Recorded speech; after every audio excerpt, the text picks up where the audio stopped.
Aujourd'hui, on va parler du café du Kivu, avec ses vertus, avec ses qualités et tout.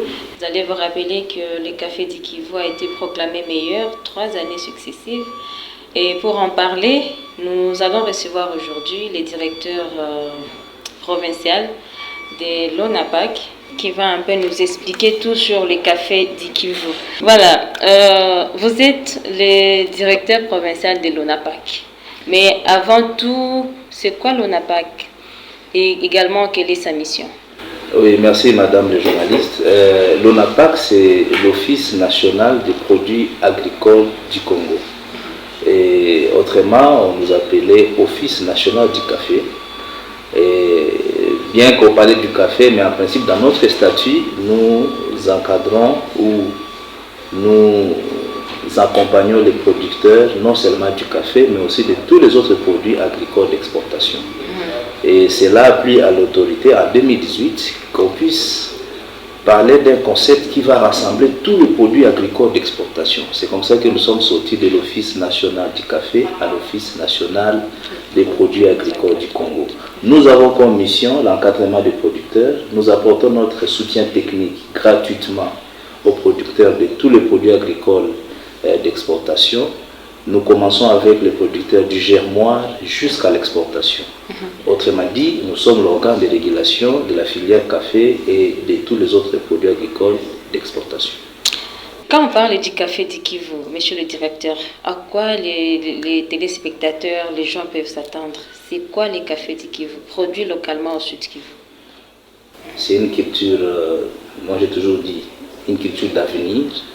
Quand on plante le café, c'est-à-dire vous n'avez pas à récolter ce café une année, 2 ans, c'est pour toute la vie. Donc pour nous, on prend le café comme une culture de rente. Donc si les producteurs le font bien, et ils peuvent aussi garantir leur avenir. Donc, et puis à l'époque d'El Madame, vous vous rappellerez, on appelait les cafés l'or vert. Donc celui qui avait une plantation de café, c'était comme quelqu'un qui avait une colline de minerais qu'il exploitait chaque année. Voilà.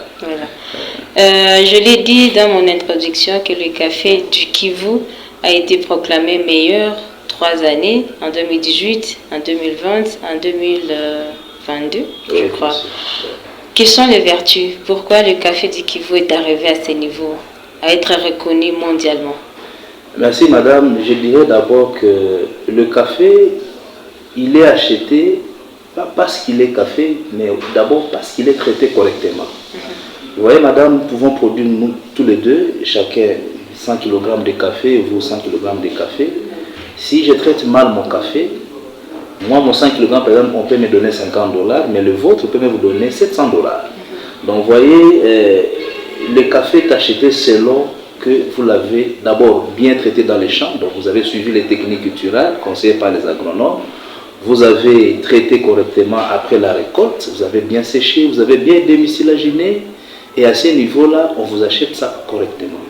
Mais quand j'ai très mal traité mon café, franchement, j'aurais même à regretter et même à me décourager. Et si donc la population d'ici qui vous surtout à Calais, avec la coopérative Sopagdi, que je salue à passant, a été plébiscité meilleur café au monde à plus de 2 fois, donc 3 fois. C'est parce que Sopagdi respecte les techniques culturelles. D'abord, la coopérative a de très bonnes variétés de café qui correspondent ou qui répondent mieux à l'écologie du milieu. Mais aussi, cette coopérative respecte vraiment les techniques culturelles. À telle enseigne qu'ils ont des certifications, comme la certification biologique, ce sont des inspecteurs qui viennent contre-vérifier. Est-ce que les connaissances techniques que vous fournissez sont réellement respectées dans vos champs? Et ces gens passent champ par champ. Vous écoutez, madame? Donc c'est vraiment sérieux. Ça, c'est d'abord le premier aspect, le respect des normes culturelles. Et de deux, Sopagdi traite aussi correctement son café. Par exemple, on ne récolte pas les cerises non mûres. Ce sont les cerises mûres qui sont récoltées, donc les cerises rouges. Il faut récolter les cerises rouges, on doit les amener dans une station de lavage. Donc vous voyez, le café arabica est traité selon que l'eau doit être là. Vous devez avoir des machines pour enlever cette peau-là rouge qu'on appelle la pulpe. Et vous devez fermenter, vous devez laver les cafés faibles, vous devez sécher. Et ce parti respecte correctement ça. C'est ce qui fait qu'aujourd'hui, ils sont appelés meilleurs producteurs. Et d'ailleurs, j'en encouragerai tous les autres producteurs qui nous suivent de suivre l'exemple de la Sopardi, où qu'elle parvienne à produire un café de qualité qui offre les prix les plus offrants. Directeur, nous trouvons que le café du Kivu est également accepté mondialement, de par toutes les informations, tous les détails que vous venez de nous expliquer, de nous donner. Mais on sent que les gens n'investissent pas dans les cafés au Sud Kivu. Je ne sais pas si vous avez également ce même constat avec moi. Oui, madame, c'est vrai, ça c'est une question pertinente. On se rend compte que la population investit moins dans le secteur café. C'est là pour plusieurs raisons, madame. La première raison, c'est que, et la raison fondamentale, madame, vous imaginez, nous produisons ces cafés, mais nous n'en consommons pas. Comment pouvez-vous imaginer que vous puissiez produire quelque chose que vous ne savez pas vous-même consommer? Donc, quelque part, sur le maillon de la filière, vous êtes faible. Donc, si un étranger ne vient pas acheter votre café, vous n'allez pas vendre. Madame, nous allons au marché ici. Tout ce qu'on vend au marché, on en consomme, non? Quand vous voyez une maman vendre les haricots, c'est qu'au moins, même si on n'achète pas, elle sait que ses enfants, en quittant l'école à midi, ils vont manger les haricots. Mais madame, quel produit du monde que vous pouvez vendre et vous n'en consommez pas? Vous voyez que quelque part, nous sommes fautifs dans la filière. La filière nous reproche cette faiblesse parce que nous ne devons pas vendre ce que nous ne consommons pas. Il y a même certains acheteurs qui disent non, votre café est suspect. Comment vous nous faites un café que vous ne consommez pas? Vous voyez, c'est tout à fait normal. J'arrive chez vous, madame, vous me recevez, on partage un repas. Tout ce que vous avez préparé, vous n'en mangez pas.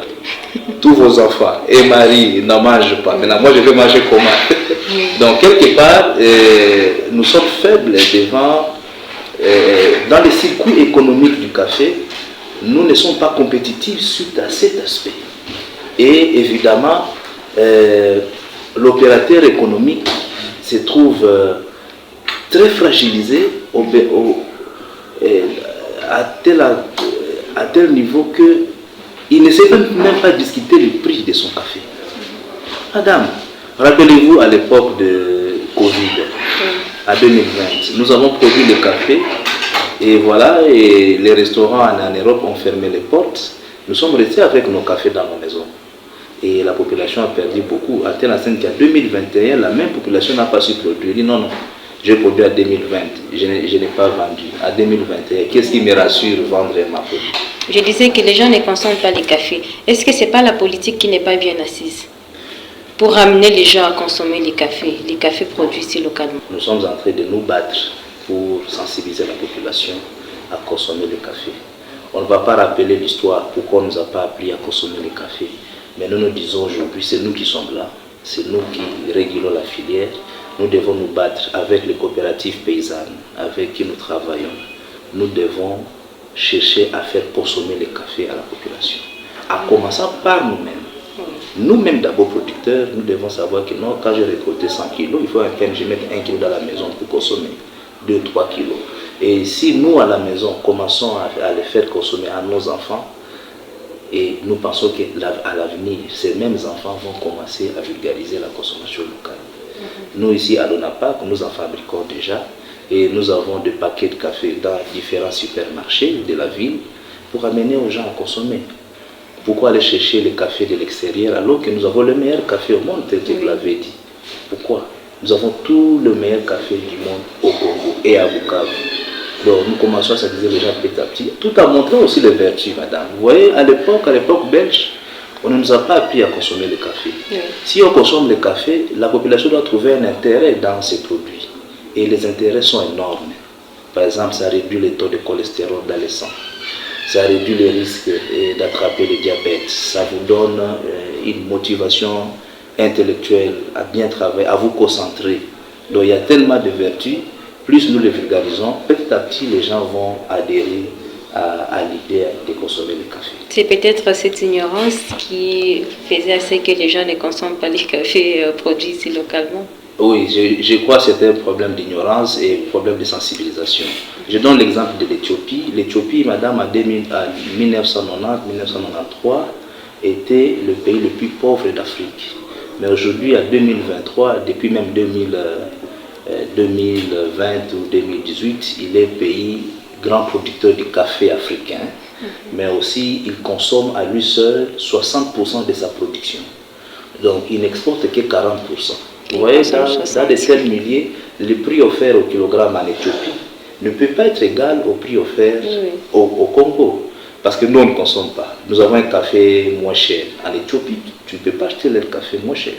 Parce que même si tu ne vas pas acheter, l'Éthiopie va consommer. Et les statistiques renseignent que les 40% sont cédés difficilement. Donc l'Éthiopie est à même de consommer toute sa production.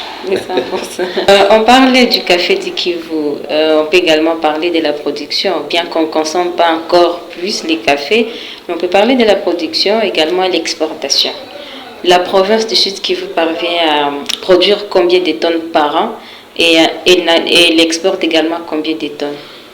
Oui, madame, avec nos 8 territoires, aujourd'hui nous sommes à plus de 10 000 tonnes de café que nous produisons. Il n'y a pas seulement le café arabica, il y a aussi le café robusta qui est produit au niveau de la plaine, parce que le café robusta est produit dans les basses altitudes, dans des milieux où il fait chaud. Et nous produisons plus de 10 000 tonnes, mais madame, nous n'exportons presque rien. Parce que la province du Sud Kivu, moi je l'ai toujours appelée une province productive, et la province du Nord Kivu, c'est une province commerciale.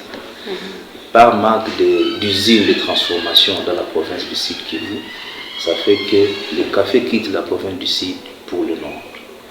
C'est pourquoi ici, j'en appelle aux opérateurs économiques qui me suivent d'organiser ou de faire asseoir des usines de transformation dans la province du Sud Kivu.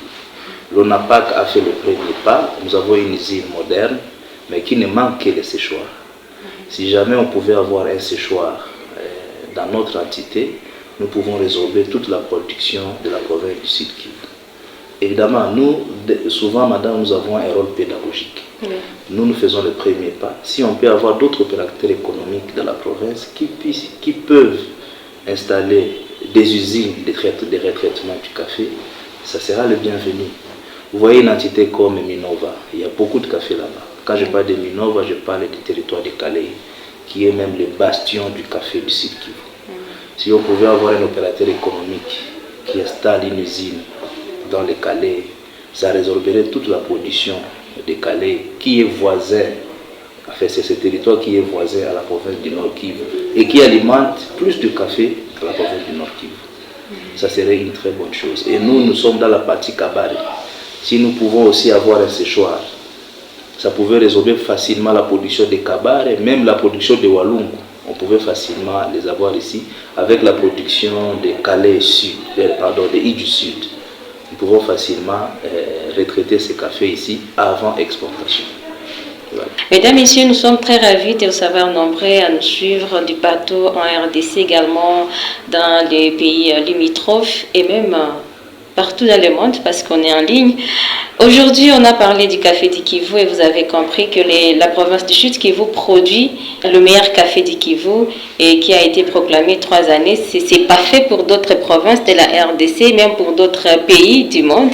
Ce n'est qu'au Sud Kivu qu'on a produit le meilleur café en 2018, en 2021, en 2022. Vous comprenez avec moi qu'au Sud Kivu, on a encore des caféiculteurs qui travaillent mieux et qui traitent également bien les cafés pour que ça soit apprécié au niveau international. Et pour en parler, mesdames, messieurs, on a reçu le directeur provincial de l'ONAPAC, François Kambale Nzanzou, qui vous a un peu expliqué tout sur les cafés. Mais vous sentez qu'il y a encore un grand besoin que les gens investissent dans les cafés au Sud Kivu et que les gens également en consomment parce qu'on produit, on doit également consommer pour donner également le goût à d'autres qui aimeraient quand même déguster les cafés du Kivu. Directeur, merci beaucoup. Merci beaucoup, madame.